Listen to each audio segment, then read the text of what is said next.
Hello, আসসালামু আলাইকুম। আজ আমি যে ভিডিওটি নিয়ে আসছি সেটি হচ্ছে 15 পাজল প্রবলেম। এটা একটা ডেটা স্ট্রাকচার অ্যালগরিদম ডিজাইনের একটি প্রবলেম যে 15 পাজল প্রবলেম। ব্যাপারটা হচ্ছে এরকম যে একটা পাজল দেওয়া থাকবে, সেখানে একটি মাত্র খালি ঘর আছে।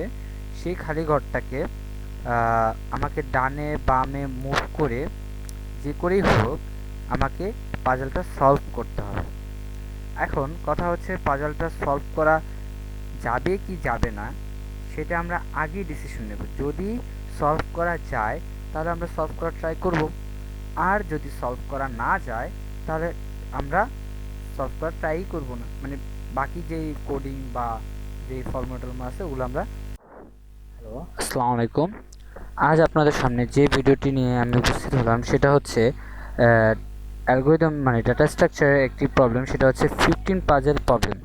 তো 15 পাজল প্রবলেমের ক্ষেত্রে আমাদের এরকম একটা কি বলে একটা পাজল দেওয়া থাকবে, সেখানে বিভিন্ন রকম নাম্বার বসানো থাকবে। তো আমাদেরকে সেই পাজলটা দেখে বলতে হবে এই পাজলটা সলভ করা যাবে কি যাবে না, এই পাজলটা সলভ করা যাবে কি যাবে না। এখানে আপনারা দেখতে পাচ্ছেন প্রথম সেলে 1, দ্বিতীয় সেলে 3, 4, 15, 2, 5, 12, 7, 6, 11, 14, 8, 9, 10, 13 আছে। মাঝখানে যে রেড কালার করা, মানে এখানে যে লাল রঙের যে বক্সটা আছে বা খালি জায়গাটা আছে, এই স্টেটটাকে আমাদেরকে আলটিমেট যে আমাদের গোল স্টেট হবে সেই সেলের নাম্বারগুলো এখানে দেওয়া আছে 1, 2, 3, 4, 5, 6, 7, 8 এইভাবে নাম্বারিং করা আছে। আমার যে 16 নম্বর ঘরটা সেটা এই পজিশনে চলে আসবে। আপনারা এখানে দেখতে পাচ্ছেন এখানে লাল রং করে দেওয়া আছে, আমরা এই চেস বোর্ডের কথা একটু পরে আসতেছি। তো ব্যাপারটা হচ্ছে যে আমাকে এই খালি ঘরটা মুভ করে করে আমাকে এরকম একটা পজিশনে আসতে হবে। কথা বুঝে গেছে? তো এরকম খালি ঘরটাকে মুভ করে এখন আমি এই লাল রঙের ঘরটাকে আমি ইচ্ছা করলে ডানে বামে উপরে নিচে নিতে পারি। যেমন এই খালি ঘরটা ইচ্ছা করলে আমি খালি ঘরটা উপরে নিয়ে যেতে পারি, তাহলে 3 নিচে চলে আসবে, লাল ঘরটা উপরে চলে যাবে। আবার এই লাল ঘরটা আমি চাইলে ডানে নিতে পারি, তাহলে 5 চলে আসবে আগের ঘরে এবং খালি ঘরটা তার পরের ঘরে চলে যাবে, অর্থাৎ এখানে চলে আসবে। এইভাবে আমরা উপরে নিচে ডানে বামে মুভ করাতে পারি। এবার একটা কথা বলা আছে, সেটা হচ্ছে যে এই যে চেস বোর্ডটা, এই যে শ্যাডো মানে কালো রং করা যে শ্যাডো কালারটা আছে, এই ঘরের মান আমরা ধরে নিচ্ছি। এখানে এই 15 পাজল প্রবলেম সলভ করার জন্য একটা ফর্মুলা আছে, সেই ফর্মুলাটা হচ্ছে আমি আপনাদের লিখে সহযোগিতা করছি।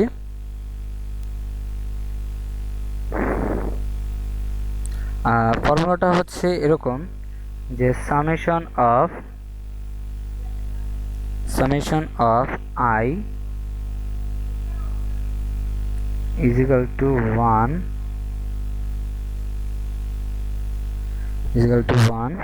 16 পর্যন্ত যোগ করতে হবে লেস।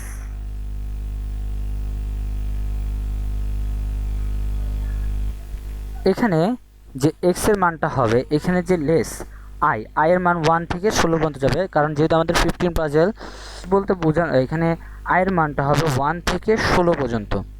আর x এর মানটা হচ্ছে যদি আমাদের x এর i প্লাস x এর পুরোটার মান যদি জোড় হয় মানে ইভেন হয়, তাহলে এই পাজলটা সলভ করা যাবে, আদারওয়াইজ এই পাজলটা সলভ করা যাবে না। আমি একটা কথা বলতেছি, সেটা হচ্ছে x এর মান 1 এবং 0 হবে, x এর মান 1 এবং 0 হবে। তো x এর মান 1 এবং 0 হবে কিভাবে? যদি শ্যাডেড পজিশনে আসে, অর্থাৎ আমার এই ঘরটা এই চেস বোর্ডের সাথে যদি কম্পেয়ার করা হয়, এই বোর্ডটাকে যদি এই বোর্ডের সাথে কম্পেয়ার করা হয়, তাহলে খালি ঘরটা কোন এরিয়াতে আছে, শ্যাডো এরিয়াতে আছে নাকি হোয়াইট এরিয়াতে আছে? যদি শ্যাডো এরিয়াতে থাকে তাহলে তার ঘরের মান হয়ে যাবে কত? 1। শ্যাডো এরিয়াতে থাকলে x এর মান হবে 1। আমি আপনাদের সুবিধার্থে লিখে দিচ্ছি, বুঝে গেল? যদি if empty spot is shaded position, মানে এই খালি ঘরটা যদি এই খালি ঘরটা যদি শ্যাডেড এরিয়া মানে ছায়াযুক্ত বা কালো রঙের ঘরের সাথে ম্যাচ করে যায়, তাহলে এক্স এর মান হবে 1, আদারওয়াইজ এক্স এর মান হবে 0। তো আমাদের এই বোর্ডটাকে যদি এই বোর্ডের সাথে কম্পেয়ার করা হয় তাহলে আমরা দেখতে পাচ্ছি যে আমাদের এই ঘরটা সাদা ঘর, মানে নন শেডেড এরিয়ার সাথে ম্যাচ করেছে, যার কারণে এক্স এর মানটা হচ্ছে আমাদের 0। এক্স এর মানটা হচ্ছে আমাদের 0। তো এখন কথা হচ্ছে আমরা এই যে লেস আই এই মানটা কিভাবে বের করব। সম্পূর্ণ মানগুলো যোগ করার পর তার সাথে আমাদের এক্স যোগ করতে হবে। তো চলুন আমরা দেখে নিই কীভাবে করব। এবার আসুন দেখা যাক, এখানে লেস 1 আছে, এর মানে হচ্ছে এই প্রথম যে মান 1, আমাদের ঘরটা করা হচ্ছে যে এখানে নাম্বারিং দেওয়া আছে, প্রথম ঘর 1, দ্বিতীয় ঘর এটা, তৃতীয় ঘর এটা, চতুর্থ ঘর এটা, এখানে যে এটার সাথে ম্যাচ করা গেছে, পঞ্চম ঘর এটা, ষষ্ঠ ঘর এটা, সপ্তম ঘর এটা, এইভাবে আমরা সিরিয়ালিং করা আছে। তো আমরা দেখতেছি প্রথমে 1, লেস মানে কম, 1 এর কম মানে 1 এর থেকে ছোট সংখ্যা আছে কোন জায়গায়। অর্থাৎ আমি যদি এই অর্ডারে এগোতে থাকি, এইভাবে যদি এগোতে থাকি, তাহলে 1 থেকে ছোট সংখ্যা কি সামনে আমার আছে কি না সেটা আমরা দেখব। ধরুন এখানে আমার 1 আছে, তো এখানে 1 থেকে কোনো ছোট সংখ্যা এখানে আছে কি না। তো আমরা দেখতে পাচ্ছি 1, এখানে পুরো নাম্বারিং সিস্টেমের মধ্যে দেখা যাচ্ছে যে 1 এর থেকে ছোট কোনো সংখ্যা আর সামনে কোনো ঘরে নাই, তার জন্য আমরা এখানে 0 বসিয়েছি, অর্থাৎ আমার কোনো সংখ্যা নাই, তার জন্য 0। তারপর আমরা দেখলাম 2, এখন আমরা এই 2 নম্বর ঘরে আসলাম। এখন দেখলাম এইখান থেকে যদি আমি কাউন্টিং করি, যদি আমি গণনা শুরু করি, এই 2 এর থেকে ছোট সংখ্যা কত, 1 কি সামনে আর কোথাও আছে। আমরা যদি এইভাবে এগোতে থাকি, যেমন আমি যদি এইভাবে এগোতে থাকি, 2 কোনো সংখ্যা নেই, যার কারণে আমরা এখানে 0 বসিয়েছি। তো দেখা যাচ্ছে যে 2 এর থেকে ছোট আর কোনো সংখ্যা নেই।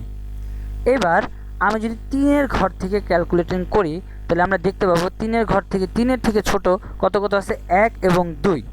তো আমরা এগোবো কোন দিক থেকে, আমরা এগোবো এদিক থেকে, আমরা এগোবো এই বরাবর, এইভাবে এগোতে থাকবো,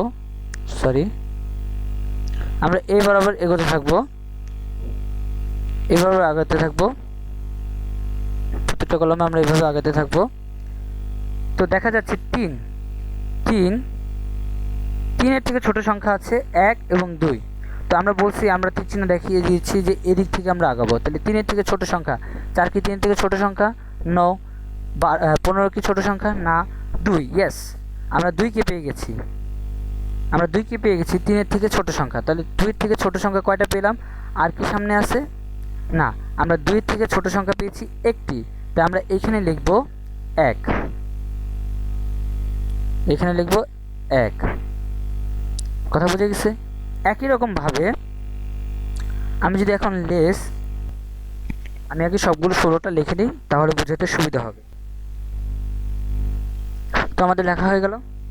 এবার দেখা যাক কি আসে রেজাল্ট। তো দেখা যাচ্ছে এখানে 3 এর থেকে ছোট সংখ্যা আমরা একটি পেয়েছি। একই রকমভাবে এবার যখন আমরা 4 এর জন্য কাউন্টিং করব, 4 এর জন্য কাউন্টিং করতেছি, 4 এর জন্য কাউন্টিং করে দেখব 4 এর থেকে এখানে 4 আছে কোথায়, এই জায়গায় 4 আছে কোথায়, এই জায়গায় 4 আছে। এখন 4 এর থেকে ছোট কোনো সংখ্যা কি এখানে আছে, 4 এর থেকে ছোট কোনো সংখ্যা সামনে কি আছে। আমরা কিন্তু পিছনে যাব না, আমরা সামনে দেখব, যে তীর চিহ্ন দেওয়া আছে সেই অর্ডার বরাবর আমরা খুঁজতে থাকব। তো 4 এর থেকে ছোট সংখ্যা আছে 15, ছোট নয় 2, ইয়েস 2 পাওয়া গেছে, 4 এর থেকে ছোট। তাহলে আমরা একটা পেয়েছি, আর কি সংখ্যা আছে, নেই। তাহলে এখানে আমরা কয়টা সংখ্যা পেয়েছি, একটি সংখ্যা পেয়েছি, তার জন্য আমরা এখানে 1 লিখে দিচ্ছি। ওকে, এরপর আমরা 5 খুঁজবো। 5 এর থেকে ছোট সংখ্যা কি এদিকে আছে, না, আমরা 5 এর থেকে কোনো ছোট সংখ্যা পাইনি, তাহলে এখানে আমরা বসিয়ে দেবো 0। ওকে, আবার এবার আমরা 6 কে খুঁজবো।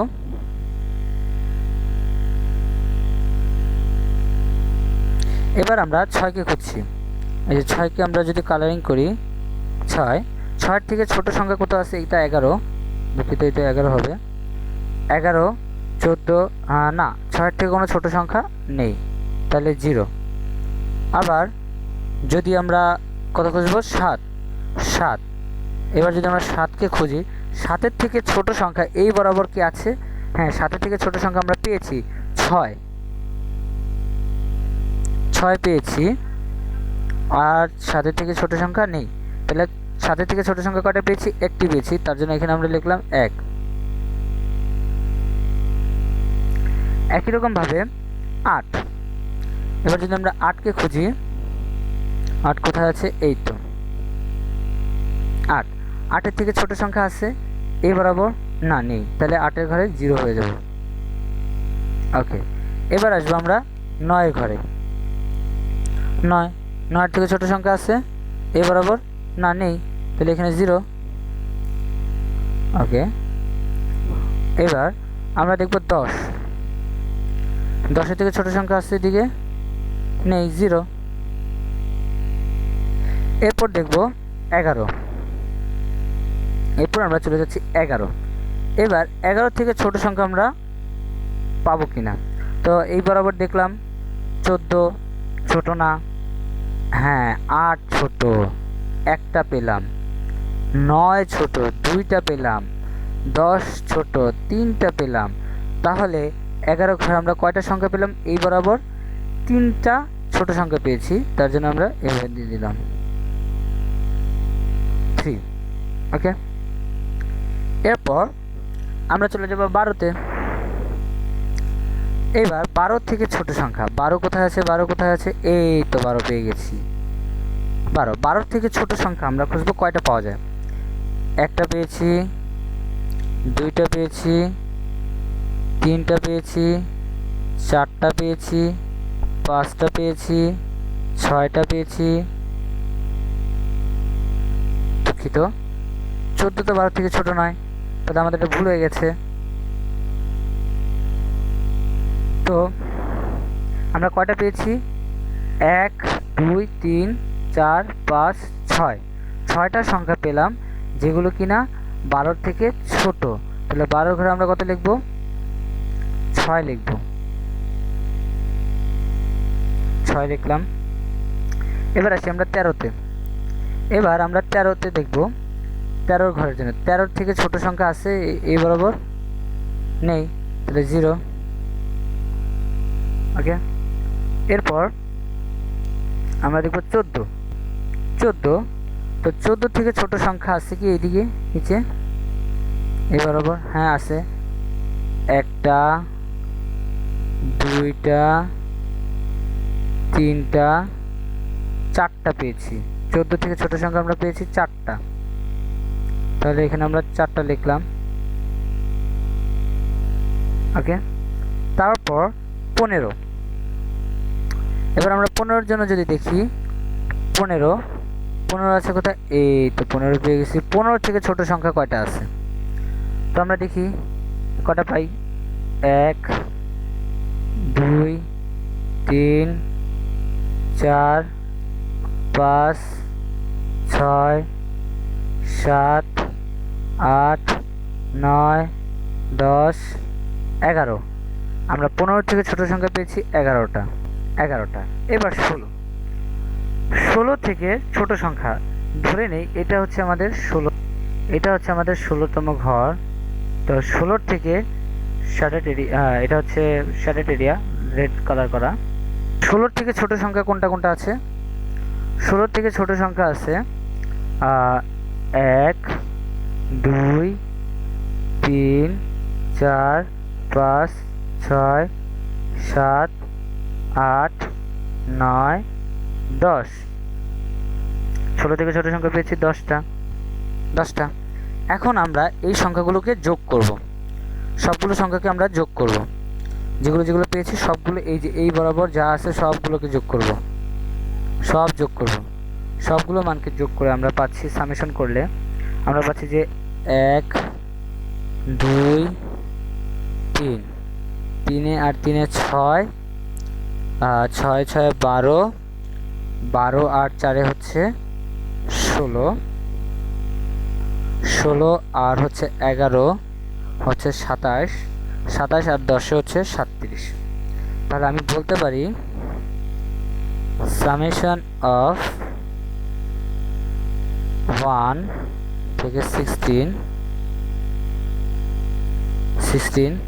লেস সামেশন অফ লেস 37 পেয়েছি।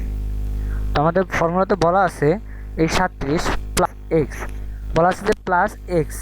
এখন এখানে এক্স আছে, এক্স এর মানের ক্ষেত্রে বলা হয়েছিল এই যে আমার শেডেড এরিয়াটা, এই শেডেড এরিয়াটা মানে এখানে যে লাল রং করা সেই এরিয়াটা আমার এই চেসবোর্ডের কোন এরিয়ার সাথে ম্যাচ করতেছে, এই চেসবোর্ডের কোন এরিয়ার সাথে ম্যাচ করতেছে।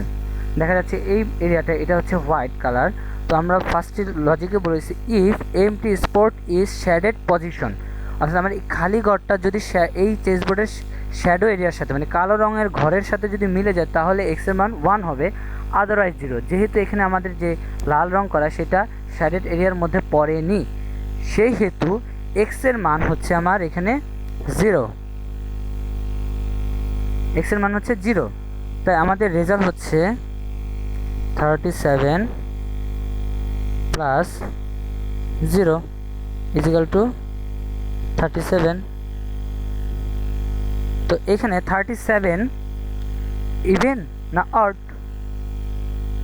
37 হচ্ছে অড।